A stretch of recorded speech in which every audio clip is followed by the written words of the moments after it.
You know, you just don't even realize how you as a person starts to just kind of elevate when you really focus on all elements of your life. Tell me what's the move today? Swerving through the lanes in the Chevrolet. Can't be worried about shit that happened yesterday. Tryna hit another level, gotta elevate. Yeah. Running up the bag now. What's up, everybody? While you're, I don't know, driving your car or at work listening to this podcast, I just want to say thank you for tuning in. Now that you heard that, welcome to All Thingz Money. My name is Shayla, a.k.a. One Take Shay. My name is Dele, a.k.a. Diamond Boy, a.k.a. Dash Wavy. Dash Wavy. Yeah, man. I want to do a game. All right, let's get it. If you say the word money, gotta take a shot. Okay. Yeah, let's run it. Let's run it. All right, so the first things we're going to do is going to introduce the lovely ladies that we have. I'm Sierra, aka the Queen Stay. Right now. I'm a teacher, educator, and then I also do a few freelance things. So yeah. And I'm Siani, aka Siani Fitness. Okay. I am a talent development manager, and I'm also studying to be a personal trainer. Oh, I didn't know that. Wow, freelancer. Surprise. So Let's cheers. yeah. These are lifetime friends. Yes. Right. So this is a very special episode to us. What, 10 plus? Yeah, 10 Yeah, plus 10 years. plus years. So Yeah. cheers. Cheers. Cheers.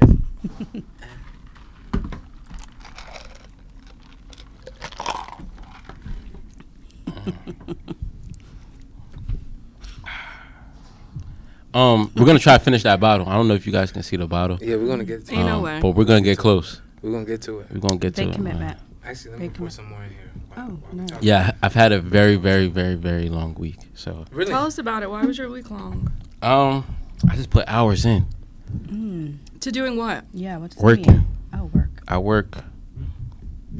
Well, since the summertime is approaching, I've been trying to get into the gym more. Okay. So I wake up maybe like 7, 8-ish. Let's get it. Go to the gym probably to like 9.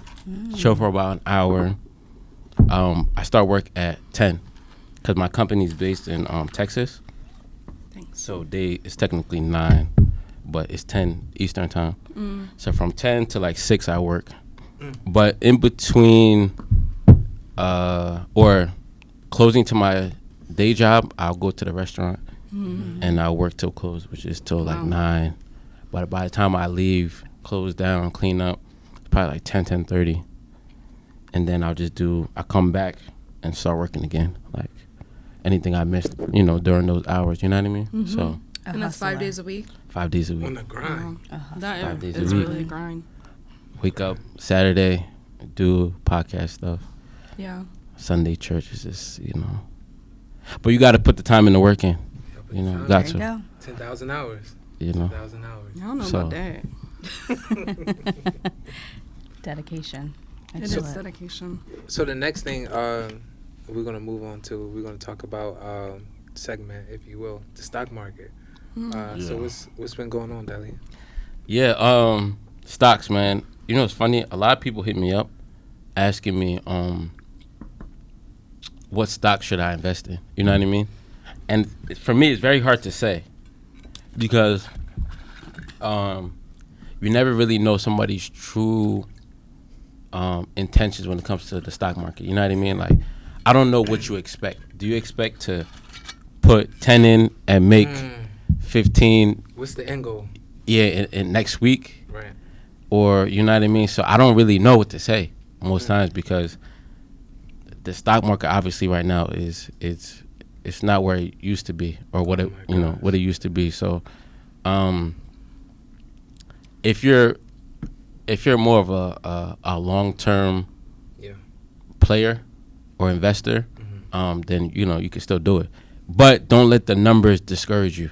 You may put in. First time I put in, I think it went down. Like I lost like $2,000 or $1,000 like 4 days later, and I was like, why did I just put my money into this? You know what I mean?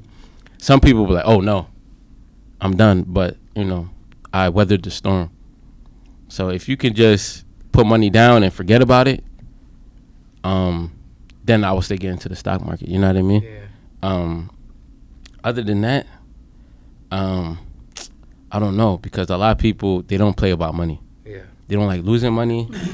You know, you refer like somebody to like a stock, and if it goes down, they're gonna look at you like you don't know what you're talking about.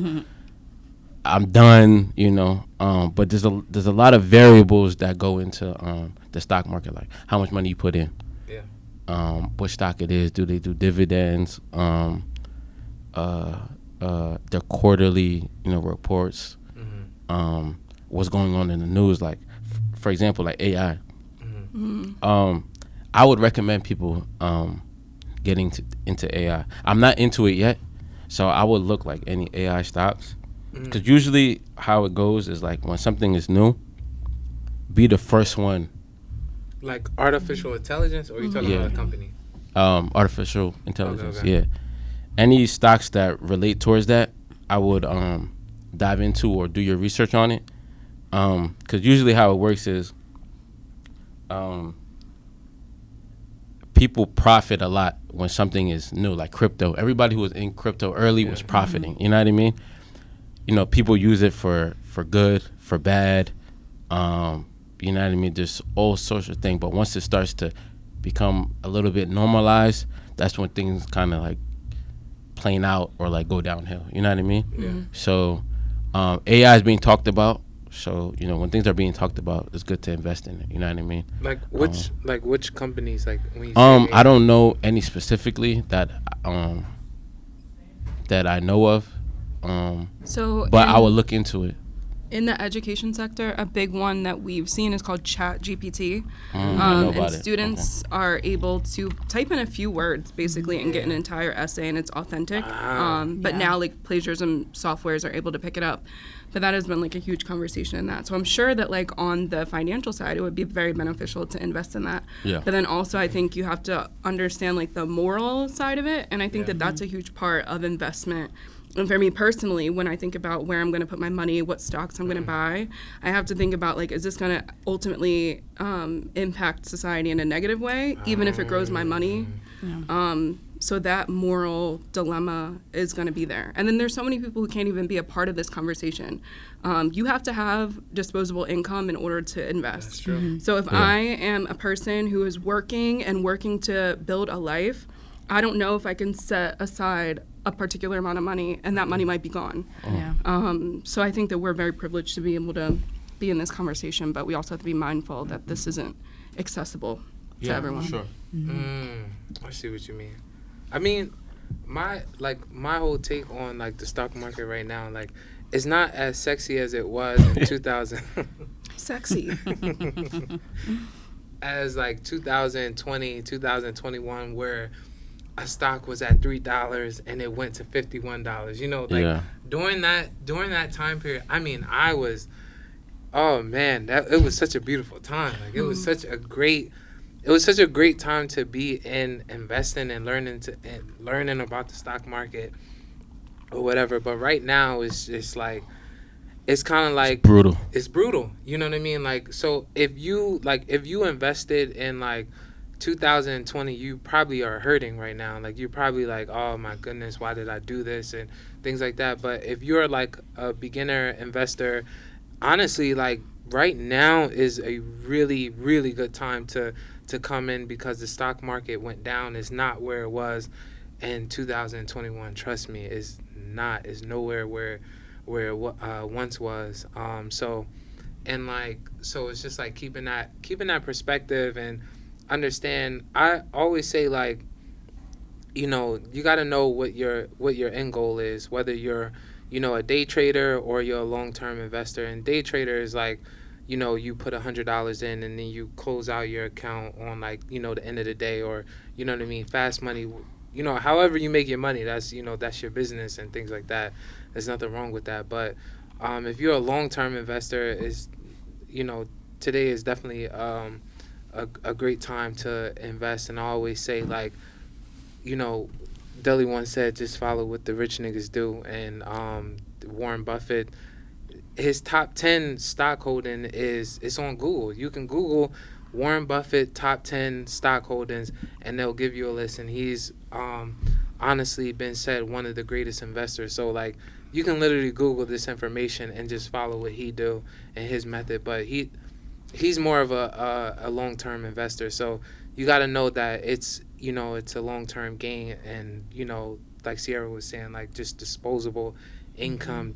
Don't use your rent money or whatever money that you need, your grocery money, to invest in the stock market, because there's going to be a lot of emotions and feelings attached to that when you see that money going down, or whether it's going up. And also another key point is understanding like what's the end goal, because and honestly that's something that I wish that I would have thought about when I first started investing. What's the end goal? Because when 2021, when things was going up, I was just letting it ride. Like I was just seeing the numbers, but I didn't have a plan of, okay, what I'm going to use that money for. What's my target number? What's, you know what I mean? Like have a game plan of, okay, what's my number? So that way, because when you first started investing and you see those numbers go up, I'm telling you, it's a feeling that you can't really even describe to somebody, but it's a magical, it's such a freedom, but at the same time, and you don't want to pull out because you're thinking it could go higher. It could keep going higher. That was my issue. You know what I mean? It could keep going higher, but then also on the downfall, it can come back down. Come back down to reality. But if you say, okay, this is my hit number, there's no emotions tied to it. This is what I want to do. This is my hit number. Whether it goes up or down. Exactly. This is my hit number. So once it hit that number, I'm pulling. I want, if it goes up, that's good. I'm not greedy. If it goes down, well, I got my money. I got the plan. So that's always like a good idea, to just have a target, have an end goal, see what you actually want to do, because once it start going up and down, emotions really come into play. I didn't seen it. I didn't seen it go down. I didn't seen it go up. I really have. Yeah. Just to piggyback off what you said, it's funny because I had a goal, and it was, I'll just be very transparent. It was, I think, 25,000. Love it. It was 25,000. I wanted it in my Robinhood account. That was the goal for the year. Yeah. Then, obviously, things were booming. I made some right plays. I surpassed it. Right. Cool. I did like times whatever amount. Cool, whatever. Now, I was having this discussion with somebody. Do you think, because you said it, greedy, do you think holding is greed, or more so patience? I think the entire thing could be classified as greed, to be honest, because I think from what I'm understanding, I'm not to throw a wrench. Let's break that down. Yeah. But in order to understand stocks, and correct me if I'm wrong, because I feel like you're more well-versed than I am, in order for a stock to go up, the company or the business has to be doing well. That is people who are laboring to make that business well. Yep. So I don't think there's a person like Warren Buffett or Jeff Bezos who has gotten here without harm, like severe harm to actual people's lives. So if we're thinking about greed, I think this is all greedy. Like we can't just think about money and this stock going up and me pulling out and stuff without thinking about this family who's existing and raising or trying to have money in order to make this stock go up for us to think about pulling out. You know what I mean? So I don't know. I think we all just have different perspectives on money and that industry, So when you say like greed, is that kind of like the reason why like you're kind of reluctant to like jump into it? It could be a part of it, because I don't feel like there's any company or corporation that I feel confident in putting my money into. At all. Like I feel confident in myself. I feel confident investing in other people, individual people that I know are doing the work to improve society or like our communities. But I don't see myself putting my money into Apple or something like that. But if you can buy an iPhone, yeah, consumerism is real. Exactly. So if you could buy an iPhone, you could buy an Apple stock, right? If I am directly buying into ownership, is a stock ownership? Yeah. I feel like that's much different than me consuming a piece of technology. But arguably the same. Like, I think morally, it's probably the same thing. Like, if I'm really going to be committed to, like, not causing harm with these companies and corporations, then I have to divest. Like, that's the only way. But I personally feel like it's different to own a piece of that corporation than to buy. I see. So, like, you feel like if you invest in this company, then you're investing in the harm that you're contributing to the harm that they could cause. That they're doing. Yeah. So, and that's like a moral type of okay. Yeah. I can Like, it understand. feels like could a dig moral it. I pause. could I dig can it. understand that. Yeah, I can understand that because, like, yeah, and you know sometimes like it's like this moral kind of conflict because, you know, I do own Amazon. You know, I own shares of Amazon, and I know they're not the best employer, and you know By things any like means. that. But like, I know they're a great company. I always use Amazon, and it's like, you know, I don't know. Like I guess that's the internal conflict. But it's like, you know, I don't know. Like it's hard. I also think it's easy to not think about it. Yeah. Like, Yeah, that's you're what I thinking do. about the numbers. Yeah, I don't think about I don't. Yeah. emotion aside. If I know, for example, I invest in Spirit. Right. Everybody knows that Spirit isn't the most, Spirit Airlines? yeah, Oh, nice. It's a tin can.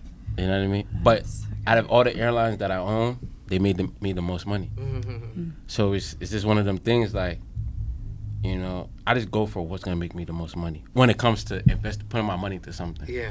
I don't think about the morals, which is probably not a good thing. Problematic, yeah. You know what I mean? Yeah. Maybe I should be more aware or conscious of those things. But yeah, I don't think that doesn't cross my mind when I put money into something. What harm are they causing to families? Unless it's like medication or like pharmaceuticals, stuff like that. Yeah. But Yeah. Amazon, Apple, business is business, you know. So, but those are good points. Yeah. I like that. Definitely on. So, changing subjects. Siani, you mentioned that you're training to be a trainer, which is amazing. I didn't know that. Congratulations. Thank you. What have you? And you know, I follow you and stuff like that. So, I seen you always posting like workouts and Sierra. I know that you're there, so you can definitely contribute to the conversation. But like, how has, I guess, going to the gym and like working out affected like your like mental health and stuff like that? Yeah, I think a big part of why I started going to the gym was because of my mental health. Like, I have anxiety. I know that through and through. It runs in the family. Oh, so really? I didn't know that. we all have anxiety. Oh, wow. Yeah. And through the pandemic, it got extremely heightened because at that time I was working at a hospital and I lived by myself. So I was by myself 24/7. I didn't go see my family or anything like that. The only thing you can do is work out. Like, when you think about the pandemic, you don't need a gym to work out. You don't need a partner to work out. You really just need the ability to move your body. Yeah. And so at a point in time where I was probably the most secluded I'll ever be in my life, the only thing that I could lean on is working out. That was the only consistent thing that worked for me at that time, was working out, rather it be outside going for a walk just to clear my mind, or to not be in an apartment all day, or, you know, lifting weights in my apartment, whatever it might have been. But for me, going to the gym is a huge stress relief. If I've had a long day, I could skip the gym, but I'll feel 10 times better if I go. And I can't get out of that routine. I know that about myself, that I need the discipline and the consistency of going to the gym to help with my mental health overall. And just thinking about the pandemic, like, we would walk, or I would run 2 miles and then we would get on, and she would do the same, like walk around her neighborhood for 2 miles, and then we would get on Zoom and do like a HIIT workout together. So that was like 3 to 4 hours of our that's day cute. just working out, like us and our older sister too. But that's really like the highlight of our day, was just working out. So I feel like that And fostered. this is towards this is during COVID time. Yeah, during COVID. But we worked out, I think, since we were young. Like, since Yeah. high school, we had a gym membership. So, Really? Yeah. yeah. I feel like my fitness journey started with sports. So it wasn't, cheerleading. I've always done cheerleading my entire life. So that's what kept me in shape. At the time when I was younger, I could eat whatever I want because I'm going to cheerleading practice for 10, 15 hours a week. It didn't really matter anything else that I did beyond that. It was after I graduated from college where I was no longer cheering that I'm like, wow, my body's really changing. I thought you did cheerleading in college. I did after college. After college. So I graduated. My body obviously started to change because I wasn't used to doing nothing, right? Before I could just go to cheerleading practice if I wanted to, if I had to lift or whatever I had to do for practice. But it wasn't until after where I had the commitment to myself to move my body. You know, before it was because I was dedicated to my team. I was dedicated to my sport. I was dedicated to being really good at my sport if I could be. So that kind of mind shift changed when I had to do it for me outside of like a sport, an organization, or anything beyond that. So. I see. Do you feel like you make better decisions from like working out and things like that? Yeah, I mean, I think I just care about myself holistically in like a different way. So like, I think that when you think about yourself as a person, it's your physical, it's your mental, it's your spiritual, financial, everything that we do ties together. Right? So if I only focus on my physical health, but then my mental health is trash, I'm doing nothing for my body. You have to be able to think of yourself holistically and really worship and nourish all parts of our bodies to really be our best selves.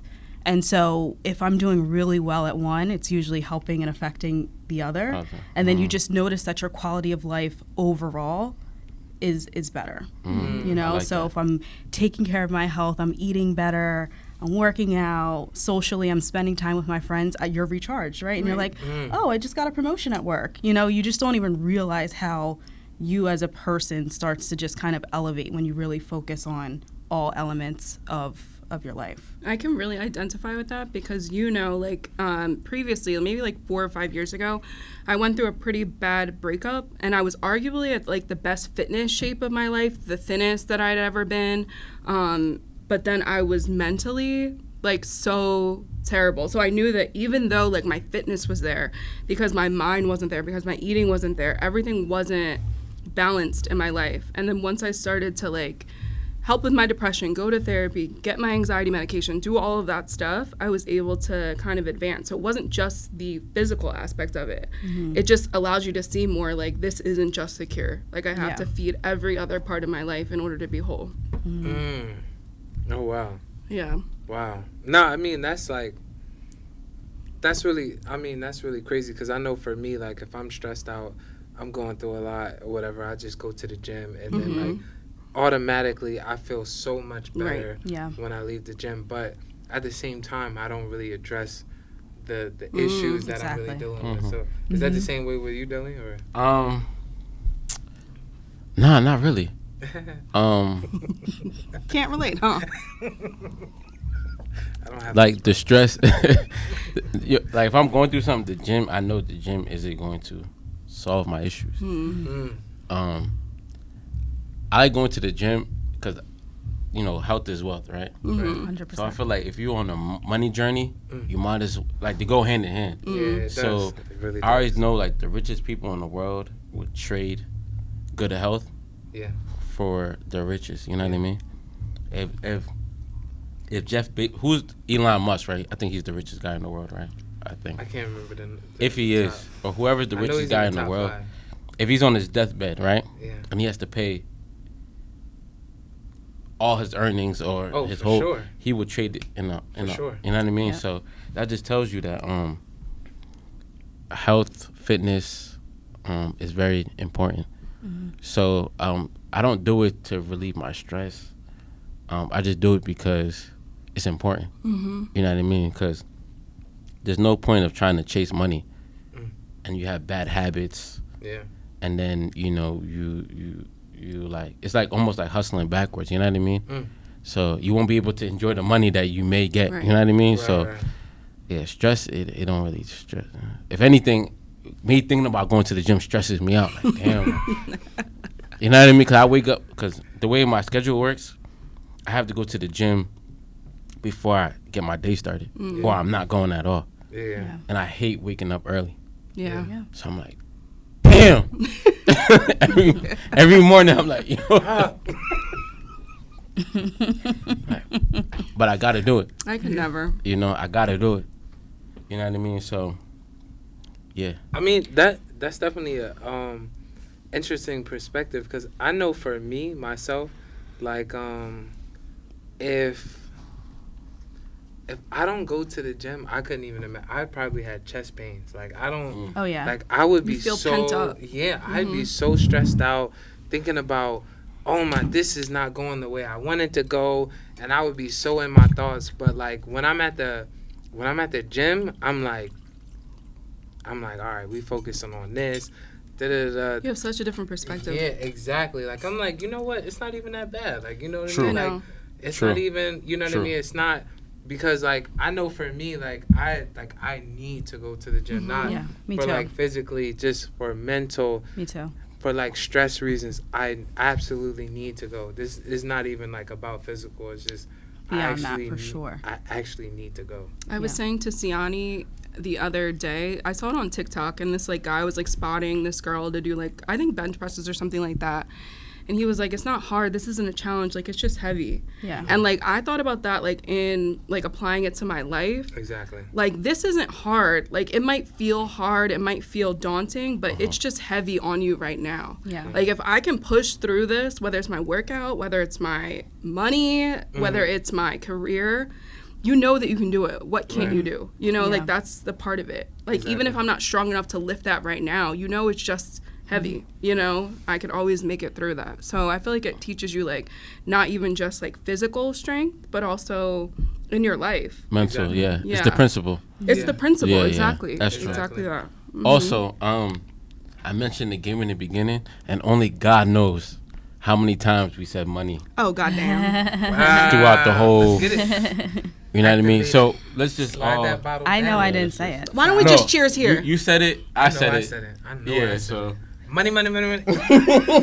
I tried to connect it back. I don't know if I said money. Money, money, You money. just said it. You just said it. I'm trying to clear the bottle. So money, money, money. A theme. It's giving. Money, money. no, but wealth and health really go Hand in hand. hand in hand. Like, like I used to like. I don't know. Like I used to like. I don't know. Like when you're trying to get a bag, right? Oh my I don't want to say the gosh. word, but when you're trying to get a bag, it's like, yo, that's the only thing I want to worry about. But growing up, you know what I mean. As we get older, like we can't just be inactive. Yeah. Yeah. You can't. gotta work out. You gotta be active. You gotta either play basketball, go to the gym, go for a walk. You know, those things are important.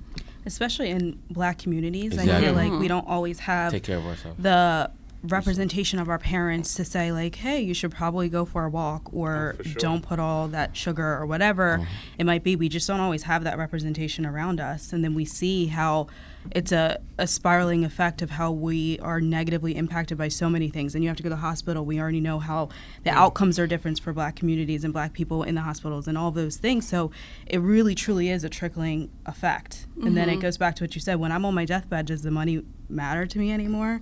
Is that And our what, mom is that says what that all the I care time. about? So taking care of ourselves now is only setting us up for the future. For the future. That's crazy. But you also, like, I guess this is a question to, not my sister, because I kind of feel like I know your perspective already, but to you two, like, do you feel like your number one motivation is to make more money or to, like, get money? Well, that's 2 shots, but Oh yeah.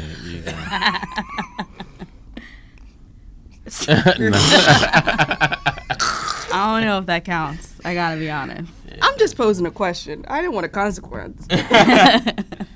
So you gonna take that first? so is your question to like you said get more money? Is You your gotta take- you got- motivation money or to earn money? Yeah. So that's one. Oh, that's fine. And then Just asking another question. There's other words y'all can use. Just saying. Get to the bag. Sure. So it's like is the goal more bags? Like, is that Yeah. your goal? Like, when you, like, not when you wake up, but just, like, your ultimate goal is to earn more more? Honestly, it's more so like. Honestly, it's more so like I hate. It's almost like I hate the way my daily routine is. So I'm grinding so hard to really change that situation. Mm-hmm. I have such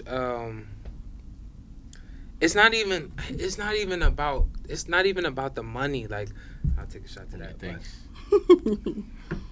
It's just about the options. You know what I mean? Like, quality of life overall. Exactly. Like, you know, when we think about how we spend our time and things like that, like, you know, 8 hours somewhere or whatever hours that it is, like, you know, are you really enjoying it? Like, is it something that you could be doing? That's what I really think about. It's not even about like, if I could make enough in passive income to just do whatever I want to do, I would do that. It's not about the money amount, because like money is it's infinite. It doesn't really matter. Like, it's just about it's about choices, you know? Options. Right. Yeah. Exactly. And to be honest, like, bags or money. Wanted to drink. I did. But like, it brings you options. Yeah. So it's not even about that thing. It's more about options and quality of life. Like, I don't want to be I don't want to be working where I feel like I have to be there in order to survive or in order to, you know, I want to be somewhere because I choose to be somewhere, because this is good for me. I really enjoy what I'm doing and things like that. I don't want to feel obligations, or that's really the motive, but it's just like that thing is a tool to get me to where I need to go. I think that's really what it is. Just to piggyback more off what he said, you know, it really hit me when I had my first job post college. I took, I believe, 3 weeks to a month off of work, and I told my job, I'm going for 3 weeks. And you know, all my coworkers were looking at me like, "Oh my God, like, can you afford that? Can you, like, why would you? Are you gonna even come back?" I'm thinking like, why do you think that way? You know what I mean? So I realized after that, I'm like, you know what? I gotta leave this job. You know what I mean? And just to go even deeper, like, every day I wake up, I don't know, I'm a really selfless person. So I think about when I wake up, when my sister wakes up, what she gotta go through, what my dad has to go through. You know what I mean? So it's just like, damn. And I feel like, you know, as the firstborn, you got kind of this like this weight on your shoulder. You know what I mean? Like, you gotta just make a way when there's no way. You know? I think I posted something like, "Yo, find a way or make one." You know what I mean? So yeah, it's not really the money, because I don't care about money, but it's more so the freedom. Yeah. But I know money brings freedom. Exactly. So you gotta chase the money Yeah. to get the freedom. That's just how it is. Shayla, you made a good point when we had the Maven on.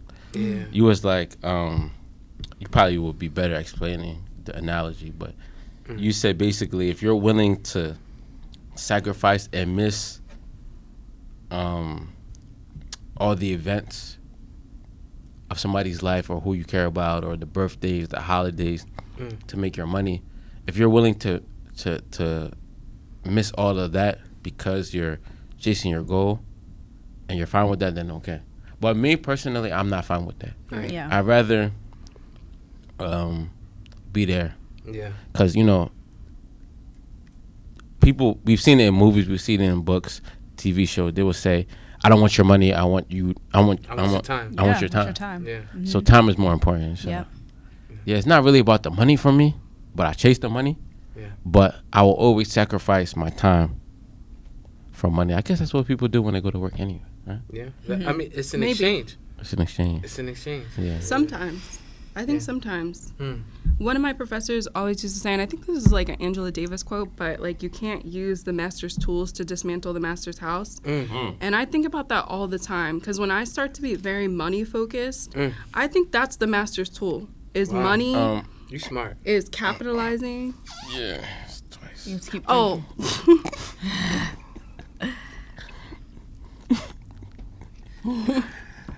And it's capitalizing off of like labor of mostly people who look like us.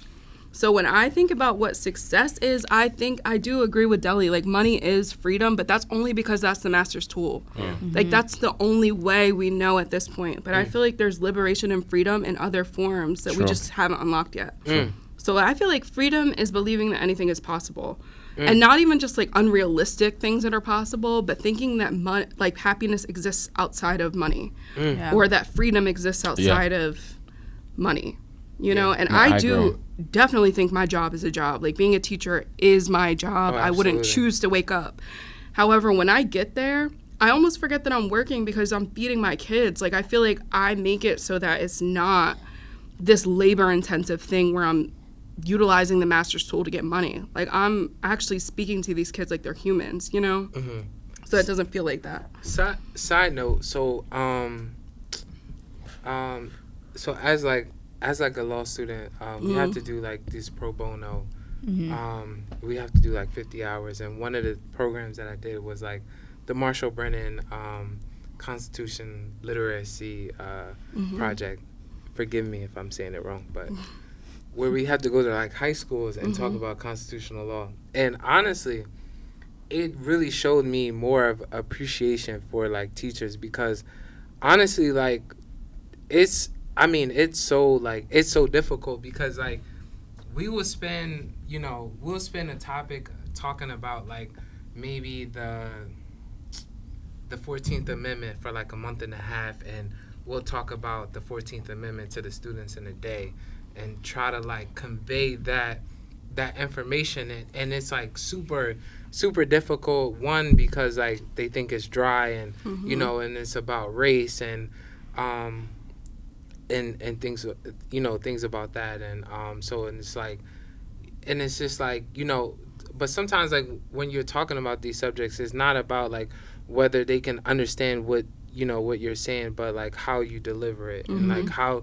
they're taking it in and things like that. Making it accessible. Exactly. And like, you know, and it requires additional, you know, work on yourself to really make sure, okay, I want to make sure that they really understand what I'm saying, like what, you know, and realize how important this, you know, this information is, and you know, talking about the 14th Amendment, what's about is like equal protection, and that's when you dig into like, you know, abortion and stuff like that. So, but anyway, Shay, on that point though, right before we left for spring break, I watched the 13th documentary. You seen that? Oh yeah. Yeah, with Michelle Alexander directing it. Yeah. Oh my goodness. I played that for my African American literature students, and I asked them, like, we only made it halfway through, and I was like, what's the most impactful thing that you guys learned? Like, I want to hear 5 people speak about it. Yeah. And they all said this corporation ALEC, who basically like is a corporation who funds policy. Wow. So if I am the CEO of Walmart, I can join ALEC, and then I can co-author policy, so then it supports my business.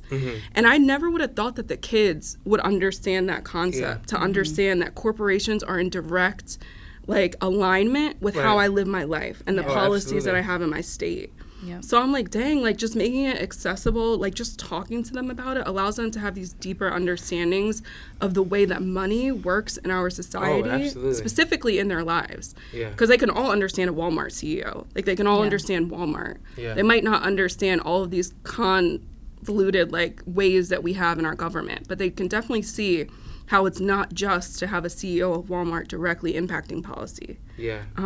So it's interesting that you say that, because I was just talking to my kids about that. Yeah, it's honestly like my first semester, I was like talking to like honor students, and I was like honestly blown away how like really into the conversation that they was, and really aware, and like really events that was going on, you know, and things like that. And it's just like I'm like, wow, like y'all were on something than I was in high school. That's the beauty. Like that's the beauty of teaching, where kids' minds are open more than they were when we were exactly kids. Because you know? I was definitely not. I would have been like, what, the 14th? I'd have been texting 13th? in class. Like what are you talking about? Like I know. I'm not trying to hear all that, but No, they was definitely into it, and it's like, it's so amazing to really like see that, you know, growth. But switching subjects to more on you.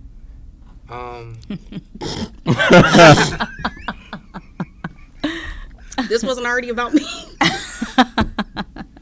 So I remember me and Deli, we did a live, and Deli was talking about how he invested in you know, I think it was Dogecoin and cryptocurrency. Wait, $100,000. Oh, that's what I remember from that live. So there was a conversation that we had, and I said, "Can I give Deli X amount of money and he can make me $100,000?" And you said no. And I was like, why not? Like, why not invest? Like, why not do that on your own?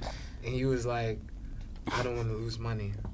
So like, that's the beginning and end of it, Shay. I don't want to lose money. I don't believe in gamble. She really doesn't in any capacity. We could be at Atlantic City. I'm putting quarters in. Yeah. If I make $5, I'm taking that $5 out. So, I'm not betting it. Yeah. So why do you think of cryptocurrency or stock market as gambling? For the reason that I told you, I don't trust this system who is almost never aligned in our favor. Like, I can't say if I put my money that I know I worked for into this system that it's going to reward me. So I cannot gamble that.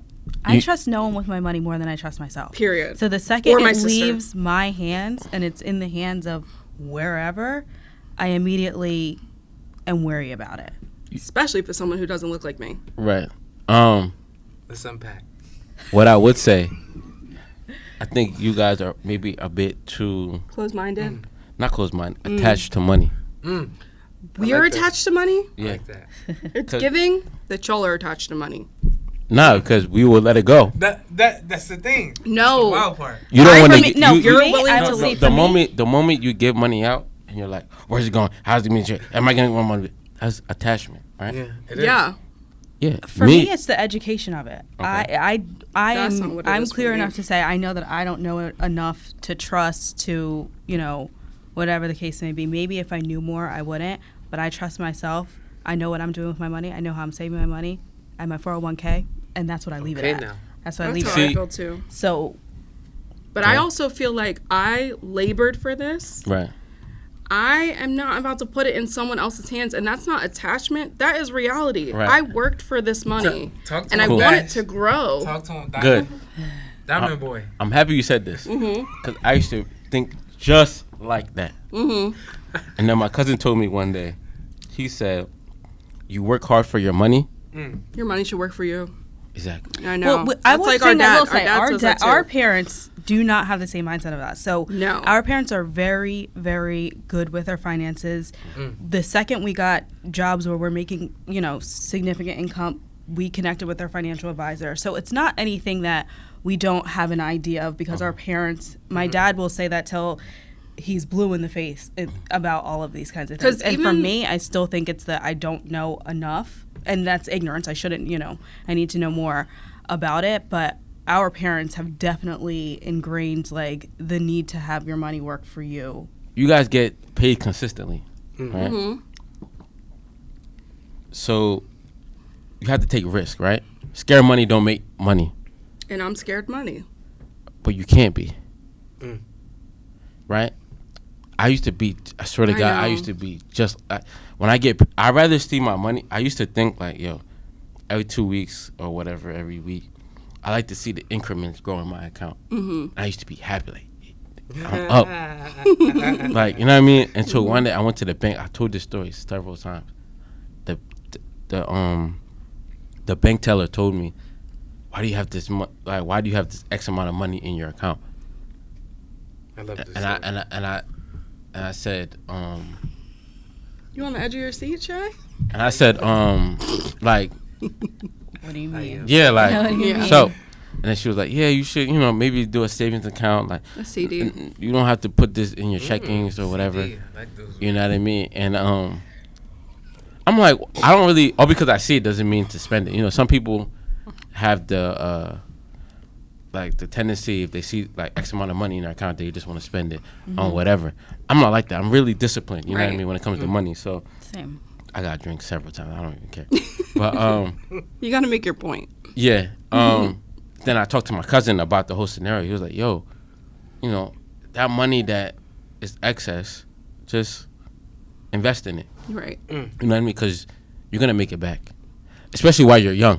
That's You never want to look back and think Right. about like, what if? Exactly. Yeah, my problem You is know I what I mean? never feel like any of my money is excess. Like Me either. I always live in like something can happen tomorrow. Do I have the means to be able to? Exactly. Yeah. And Same. to me, the way I go about things probably isn't recommended. No, I think that we I don't could be more No, open I don't with disagree. what you're And saying. it's not. Yeah. Yeah. For me, it's not even about being open again. For me, I know it's education and things of that nature. And we talk to each other, and I'm saying you're right, and you're saying I'm right. So there's no real. Like, And I'm a penny pincher too, so don't even that ask me. girl does not like, spend money. So it just she's a vault. She probably is the richest out of all of us because she saves her Let's money, talk does about not it. spend it. Let's unpack that.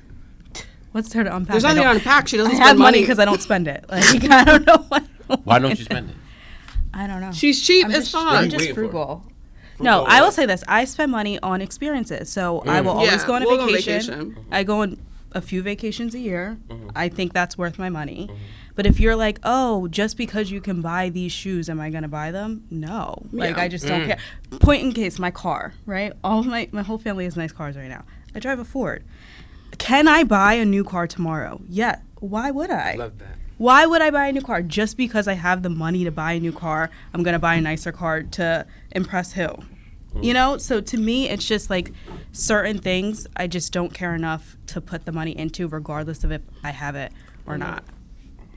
And But at the end of the day, if also- my car I breaks respect down that. tomorrow, I can buy a new car tomorrow. But Siani So- acts like she's in the same position as the common folk, and she's not. I don't. Let's talk about it, Yeah. sisters. Let's unpack that. She's not, because I feel like realistically, like me being an educator, do make like a certain amount, like being an educator in New Jersey. Like I feel like I'm very satisfied with my salary. Tenure. I have tenure, yeah. But like at the same time, I know that like my older sister being an attorney, you being an HR, I know you guys probably make more than I do, and you have bonuses, just things that we don't have in education. So I feel like I'm very much more like, if I have it, I'm gonna like spend it, I'll save it, I'll do whatever I want, because I know I'm gonna earn it again. You pinch, even though you make more than I do. You know what I realized? People who like make a lot of money or are rich, I gotta drink. They're usually like penny pitchers. You know what I Yeah. mean? It's usually the people that don't really have it like that. Who are spending. Spending, for the- designer. But You're that's right. because You're we right. live in a society that we feel like we have to keep up with everybody Absolutely. around us. I However, don't care. I'm literally never don't spending care. my Like, last on designer. I can only buy it if I know that I can afford it. Only if you could buy it twice. If that's what our mom says. If you could buy it twice, Then you can. then afford you it. can afford it. Yeah. Exactly. So Exactly. And that's why like I wanted to get into the next topic, because I know like we would have conversations and you'd be like, oh my God, says it spent X amount of money on groceries. So like, how did y'all get in budgeting and like introduced to money, that kind of thing? So our dad was an accountant before he got Wow. his own, like he has multiple businesses, like vending machines and cleaning and industrial cleaning and such like that. But he is the one who kind of got us into budgeting. And admittedly, I never budgeted until this year because I never felt like my required expenses exceeded my income. So I was able to just spend however much I wanted. And if I went over my budget, I was like, oh, that's weird. Money making C. No. And then this year, because our rent went up, not significantly, but it went up to where I was like, okay, I should really think about these things. And then I averaged my 4 months for every single expected income or expected expense that I had for the month. Yeah. So then I averaged it, and that was my budget. And I just had to think, like, what is required? I'm not going to cut on get my hair done because I know I'm going to get my hair done regardless. What's the point of cutting that budget? I'm going to cut on what I can cut on. And, like, that ended up making sense for me, and I'm able to save at least $3,000 every month. Wow. So that has helped me a lot. And I did it in Excel. Like, I just, like, did all the formulas. That's a lot of money. It is. And now I'm able to know that I'm going to be able to go to Europe and feel like comfortable and buy stuff and do everything I can, you know? yeah, and I will say, like, again, our parents have ingrained budgeting into us for a very long time. I think more, again, once we started making a different amount of money is when we have started taking it more seriously. Yeah. Because for me, I probably started budgeting when I was preparing to move out of my parents' house. Like, I know, like, shit's about to hit the fan. Like, I knew I wanted a certain type of place. Can I actually afford that type of place year, month over month, whatever it is? Like, so that's when I started budgeting because I had to. You had, to be able to know that I can do what I wanted to do for a living. But, and now I feel like with apps and everything, there's no excuse because it's minimal effort. I use Mint. And it sends me a notification if I spent more this month than I did last month. I go in and it's like, oh, because I got a certification, whatever it might be. I know exactly why I went over, and it tells me that. So for me, I'm a minimalist, and she don't go over. I just not that, but like I definitely go over sometimes because Mint, is this an app store? It's an app, and you can link all of your accounts, bank accounts, and your bills to it. And my bills and everything are linked in there. So anytime I'm paid, it tells me when I'm paid. Anytime I got paid more than what I did last month, it's like, oh, your cash flow went up, like and you get these notifications. So I feel like now with minimal effort, but still also not being ignorant to how much I'm spending and things like that. But also keeping in mind, I feel like we're in this position because of our sister. Like, first because of our parents, then my older sister who gave me a spreadsheet that she uses to budget, and then I imparted Mint on you. So I feel like this generational situation is a key factor in you being, like, financially knowledgeable. And even, like, our loans, like our college loans, our parents paid for, essentially. So that's love. That, like, eliminated so much, but my mom is of the mindset, like, I can't take this with me when I go, so I'm going to set you guys up to be comfortable while you're, like, while I'm here and I'm able to see it.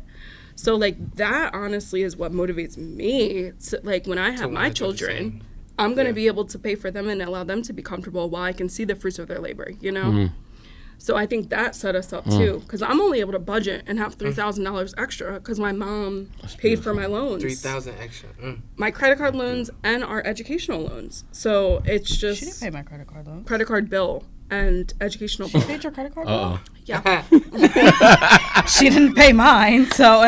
keep in mind, she did not pay... My loans got forgiven through teacher loan forgiveness. Right. I still have So then she paid for my credit card bill. I'm not paying until Joe tells me I got to. Yeah, I'm not paying off my loan. As long as he's saying that he's postponing. Yeah, I'm waiting on that 20,000. Why would I pay? That's just dumb, honestly. Yeah. But again, acknowledging that it's a privilege to have parents that had the wherabouts to know that before we had kids, we already had college funds or whatever. Like, my parents are very, very big on financial security and setting us up to be, successful with our money in the future. And we 100% recognize that that's a privilege that not everybody has access to. So as I'm saying, like, oh, I'm not educated enough, it's not okay to not be educated. And my mom, it's not okay to be ignorant about your funds, about your spending, about your income. You should be doing what's best for you overall, and taking the time to learn about it, for sure. And our mom verbatim, like, said to me, like, I know you're going to be sad when, because Siani doesn't like to talk about, like, death or anything like that. So I always talk to my parents about that. And she was like, I know you're going to be sad when I, like, leave this earth, but you guys will be set and you won't have to work, like, after I'm gone.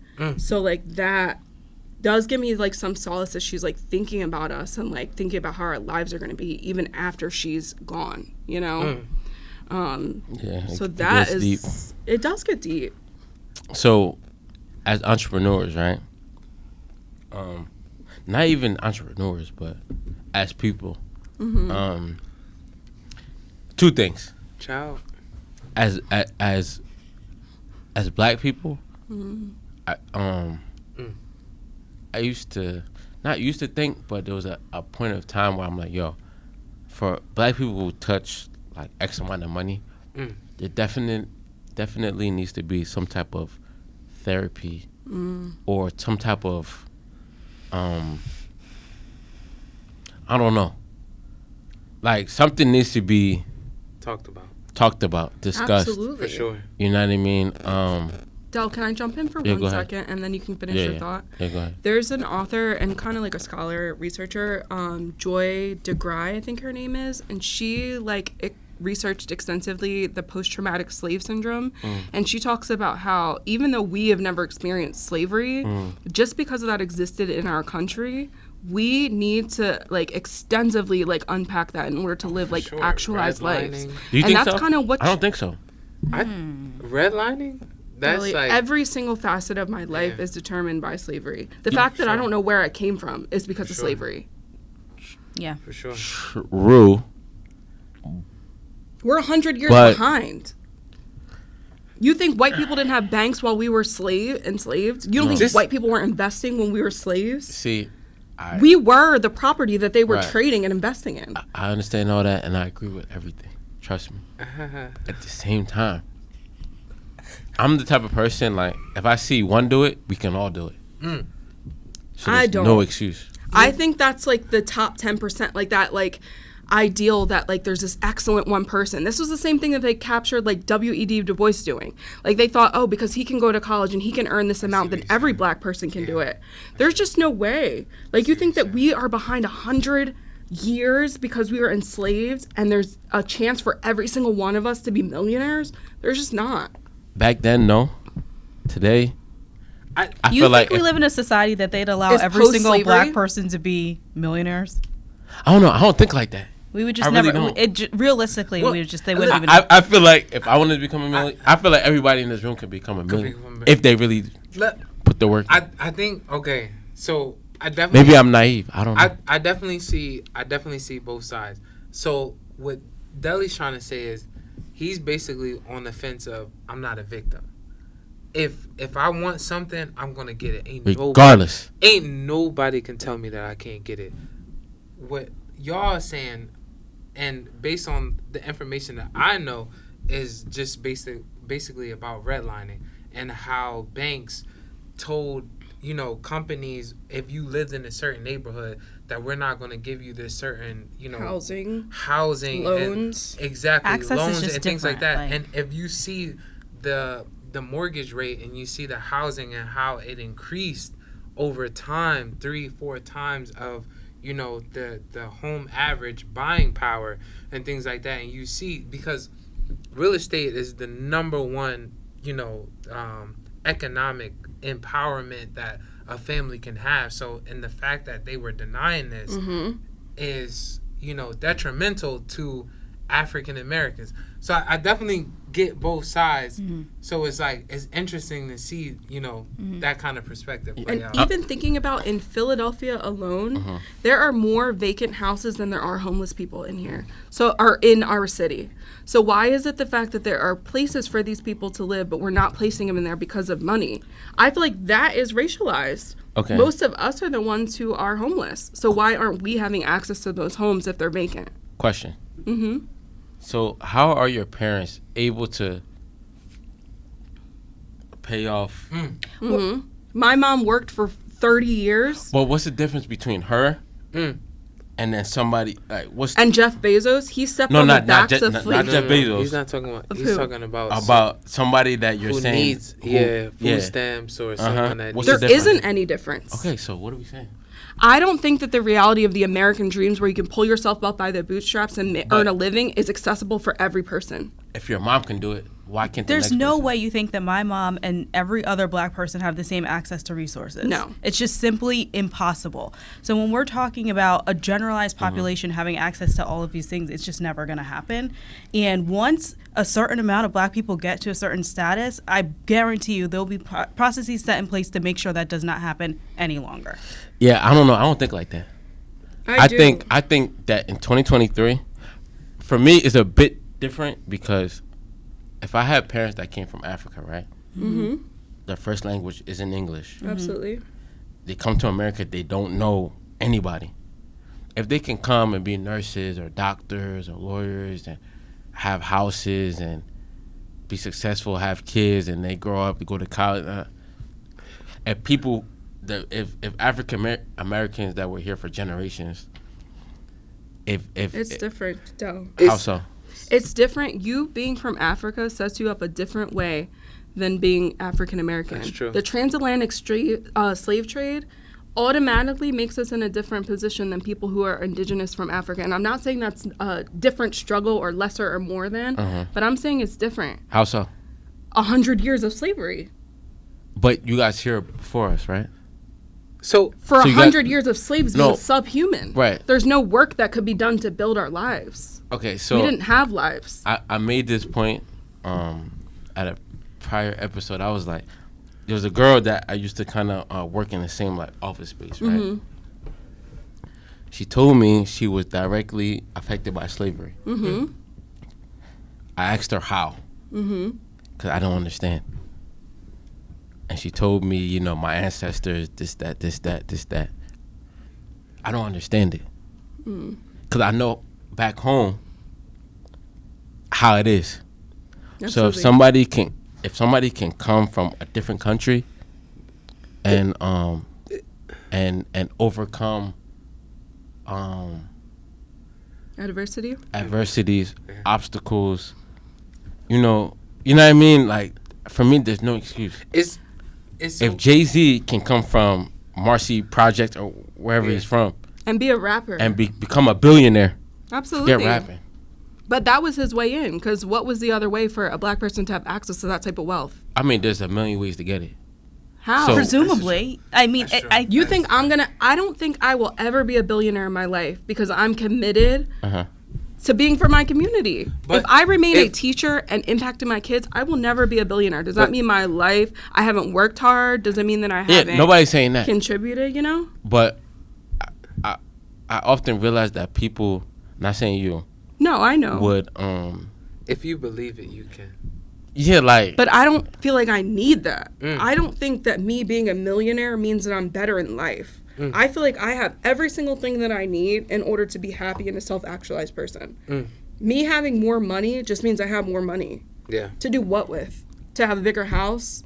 To have a nicer car? To buy things? To invest? For what? My kids? Maybe? I don't know. I just don't see it. I think we just have different perspectives. That's yeah, all. I think it is. I don't know. I don't Yeah. really understand it. God, I never understood why. I don't know.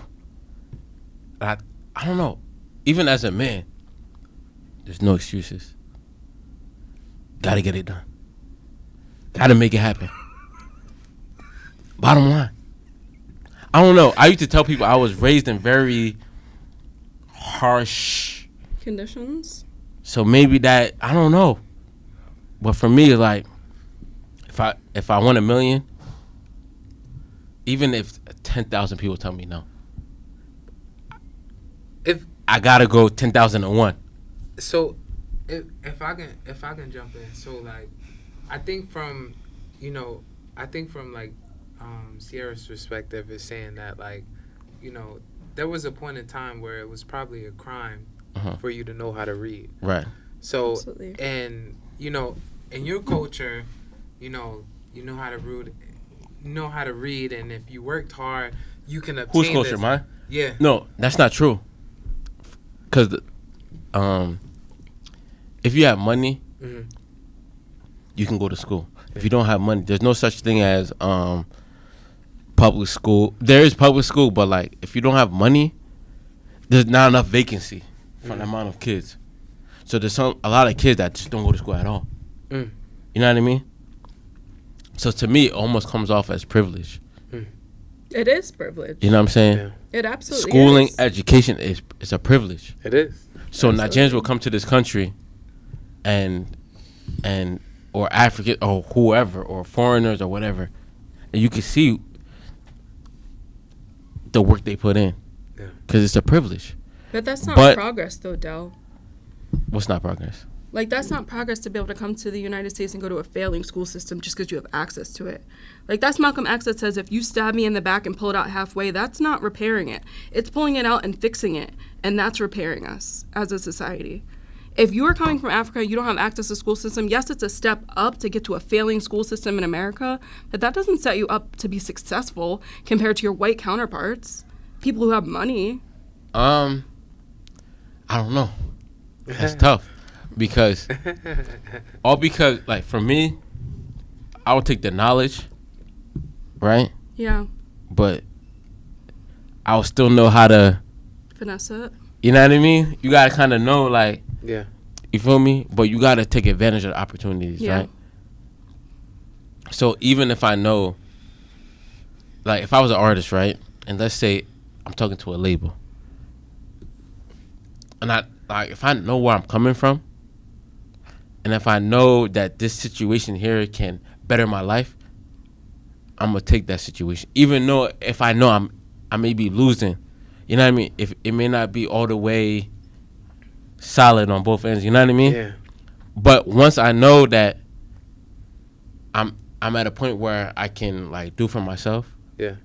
You know? You So, gotta show for yourself. I mean, it's definitely complicated. So, like, I know for me, like, I come from, like, my parents, they, you know, from Camden, Section 8, you know, so it's just like, but it's at the same time, like, this understanding that they did with the best that they can do with the knowledge that they had. Yeah. So, but I can't come up here and say that, you know, because I've achieved this, or, you know, I've achieved a lot of things in my life, and I'm doing a lot of things, but I'm saying, though, I can't really say that they can do it too, because of their environment that they was Right. that they was It's just belonged not in. apples to apples. And to be honest, like, it was because of, you know, Section 8 that we were able to be in Sicklerville and go to Timber Creek, and I was able to see, you know, people who lived in houses like y'all did, and be like, okay, wow, like, you know, black people can really obtain this too, because I didn't know that that was possible until I actually, you know, seen it. So it was just like, you know, that kind of perspective. But Can I say something? yeah, go ahead. I'm gonna use you as an example, Yes, please do. and I'm gonna be open. Yeah, let's get it. Yo, first of all, let's finish all the cups, whatever that's in your cup. Yeah, let's just finish. I'm gonna kill it. Water. Let's just let's. First of all, I'm half a cup. You know, all right. I love it. Back in high school, me and Shayla, we went to Child, all of us. We went to TC, Timber Creek. let's get it. I didn't know until recently that Shayla was on Section 8. That's a fact. I remember you told me you went to Quanzel's crib because you didn't have running yeah. water. Oh yeah, All of that. for sure. You went to the Army. Yeah, You went to a university. yeah, You graduated. yeah, All before I did. yeah. Right? So coming into this, like, on a grand scheme of things, like, I have the advantage. Yeah. You feel what I'm saying? Arguably, like, I have the advantage because Oh yeah, for sure. I'm not coming from whatever, you know what I mean? So if you can, I don't know, the way I look at things, I'm like, yo, you're one of the main reasons. I don't think I've ever told you, but, like, yo, I feel like I kind of changed my life around when I seen you graduate before me. But Hold on. okay, Hold okay. on. You didn't graduate. You started working. You know, go to the gym. You do real estate. You'll post this closing. 1, 2, 3, 4. 4 or 5 cribs you got now? Yeah. So, what's the excuse for But- anybody else? But it's Shayla had to looking go at it as through an all of excuse. that to Unique. get to this point, Yeah. right? Like, Yeah. would you sacrifice your childhood and your right to be a child to go through what Shayla went through in order to get to this point? He did that so that he could get to here. He did what? He had to grinded go to get for to here. it. He had to live. Right. Like, I feel like his drive was to live. Like, no, to be. What Shayla did was self-assess, was realize what life is about.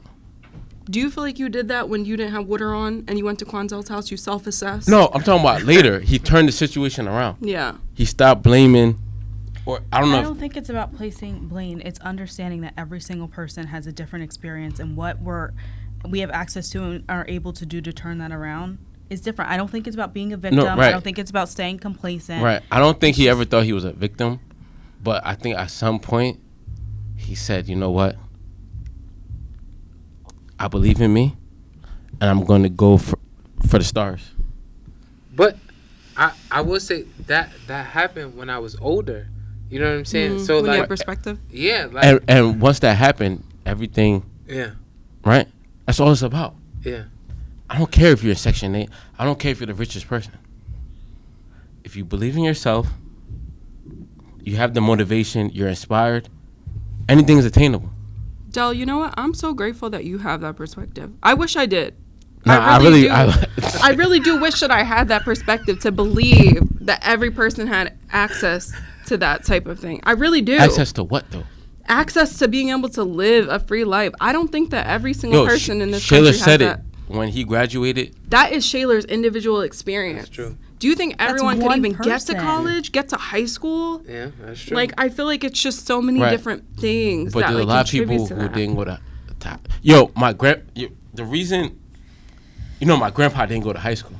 I believe it. And he's the reason why, like, we even. You're in this position. Exactly. Yeah. So, it's no excuses to me. But I just feel like you can't look at people's life experiences as an excuse. Yeah. There are so It's a fact. many Excuse to what? It's a to fact not that being we're able to behind get to the because of point that you enslavement. would see as success. Because Yeah. getting Shayler graduating from high school could have been enough to be a success story. Oh, for sure. It was. That point blank Right? period. It was. That No, point blank it- period. Okay. No, it was. So a level of success or whatever that looks like per person is different. Sometimes just being able to go to a home is the most that they could dream of at that time. Sometimes being able to have food to serve my family is the most Oh, for that I sure. could think about. And I would feel so fulfilled in this time. So it's not about making excuses. It's just recognizing that everybody has different experiences. And I don't think that it's victimizing what people have gone through because of those experiences. And what you would see is like, you can reach for the stars. Maybe the stars is where they're currently at right now. It's so crazy to say. Like, my mom, she never graduated from high school. Like, she never got her, she had me. So it was just like, so that's why, like, I kind of understand both sides, where it's like, okay, I'm not a victim. Let me do, do what I have to do, but also understand that, okay, but this is the reality of this situation, and this is what I have to go through and live through. So that's why I kind of see both sides. But yeah, like my mom, You she see never, both she sides, never, but which side do you agree with? Because I don't get it. Yeah. I look at Shayler and I get motivated. There's no excuse. I have no excuse. I don't care what. What size? I mean, honestly, like, I had to say it was God's like, intervention, because I can't even say that it was me. Like, it was just like, just the way that things just happened, the way that it happened. But now I understand where you're coming from, where it's like, yo, you just gotta grind. Because if someone told me, like, I don't care what's your background story, because in reality, no one cares. If you go to a bank and you asking for a loan, nobody cares about how you came up or where you born in or where you things. You think when I went to try to get a mortgage or something like that, they asked me, oh, how did you come from Section 8 and you made it here? Hell no. No one cares about any of that. So, like, I understand what Delhi comes from, but I understand, like, so it's like I see both perspectives. But in reality, I will say this, that no one really cares. Like, no one really, like, if you trying to get a loan, or if you trying to get money, or you trying to things like that, no one really cares about where you came from, or where you the obstacles that you had to overcome, or things like that. It doesn't even matter. Things like that. It's just like, okay, you have to think about, like, I'm not a victim. I'm just gonna go ahead and get it, and things that, what I need to do. But it's just like that. But I definitely understand both perspectives. But side note, pass that 1942, because my cup is empty. Del, are you good? He's not good. He's pondering over slavery at this point. Nah, I don't know. I just know as a man. He said slavery was a choice. Like, nah, I'm just kidding. It was giving that. I'm not gonna lie. No. Nah, this You was wanted like, it? This Del? is like, Did you want this? okay. No. Okay, Oh. okay then. Nah, Actually, I don't think. Honestly, I could do more. Oh, sorry. Yeah. I don't know, man. I could use another break. It's just. I mean, I get what you're saying in the fact that regardless, you have to be driven and work hard, no matter what. If you, for whatever you see for your future, you have to work to get there. I think that's what you're saying. And I don't think that we're disagreeing with that. I think that just having that mindset alone is not always going to get us where we want to be. Why not? Okay, we're going to talk in circles, so it's fine. No, but why not though? I don't think we need to keep talking in circles. No, you gotta understand that. You know, there's a time in my life when I graduated college. I was told no so many times. Let's talk about it. Delusional. So many. I told my teacher. I swear. Y'all say that a lot. Like, yo, I can't make this up. Like, my teacher asked the whole class, you know, what do you expect to be earning? Say that a lot. When you graduate. Let's talk about it. I told my number. 6 figures. My class laughed at me. They laughed at you. They told me I was delusional. They told me I was this, that. I don't know what life is really like. My teacher said good luck. You know what I mean? I will never let another person be what would determine like my life ever. Yeah. No, I get that. Even if they say no, I'm gonna go to the next person. Exactly. Next person. But I don't think we disagree with that. I don't think we disagree at all. So what do you I don't understand the discrepancy. I think there are just so many factors that contribute to us being able to get to this point. I honestly can say I've never heard a no in terms of my career. Right. Every place I have applied to, I've gotten the job. Like every single place. That is a position of privilege. And still, even though that's the case, I'm never going to be a millionaire in the profession that I'm in. So I just think that it's just such a difference in our situations. Cert, yeah. Oh, wow. Oh, that job that I applied. Yeah, I didn't take it. But I did get the job, yes. Wow, congratulations. Thanks. Yeah, I don't know. I just think of things differently. I don't know. And I think there's beauty in that. And honestly, I feel like that perspective probably does lead you to more financial gain. Because I think that my perspective leads me to be like, I'm okay with what I have. And that might not ever get me to the point that you're at. Which is good for me, but not good for you. So I think that it's a good perspective. Yeah. It's just a difference in perspective. You know?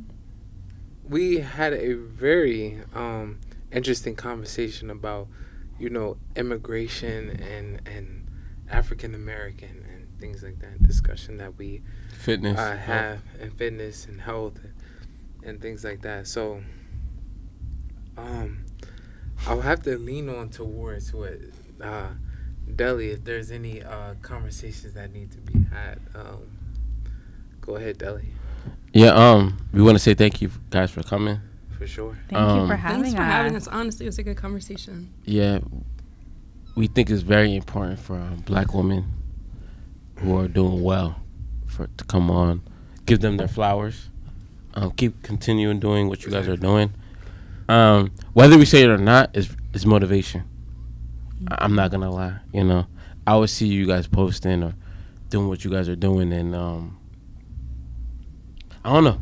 It makes me want to do better. It's crazy because even conversations that me and Sierra will have, she'd be like, "How much is you spending on like your groceries or anything?" Karen. Like just budgeting. Did you call me a fucking Karen? No, like you care. Caring. Oh, caring. Like sorry. Caring. Caring. Sorry. Caring. Sorry. Good. Go ahead. But like just about like budgeting and like, you know, things like that. Like how much is you spending on groceries and things like that. So it's like, you know, that's important. Yeah, we need that. We need women in general. Honestly. Yeah, we do. Shout out to women. So. Not Shout out just to women. Support men. Black women. But you there know, has to be so supported we're gonna end on that note. Shout out to women. So let's just cheers it up. Cheers. Thank you guys so much. Yes. And this is shout out to you guys coming. Thank you so much. All Thingz Money. All Thingz Money. All Thingz Money. You heard.